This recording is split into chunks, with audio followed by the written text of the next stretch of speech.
அழகு முத்துக்கோன் 267வது குருபூஜை விழாவை முன்னிட்டு ஆடம்பூர் கிராமத்தில் உள்ள முத்துக்கோன் சிலைக்கு தமிழக மாவீரன் அழகு முத்துக்கோன் பேரவைத் தலைவர் KP வேல்ராஜ் மாலை அணிவித்து மலர்தூவி மரியாதை செய்தார்.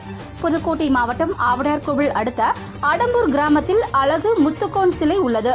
இந்த சிலைக்கு 267வது அழகு முத்துக்கோன் குருபூஜை விழாவை முன்னிட்டு தமிழக அழகு முத்துக்கோன் பேரவைத் தலைவர் KP வேல்ராஜ் தலைமையில் மாவட்ட கவுன்சிலர் KKC ராமநாதன் முன்னிலையில் அழகு முத்துக்கோன் சிலைக்கு மலர் தூவி மாலை அணிவித்து மரியாதை செய்தனர்.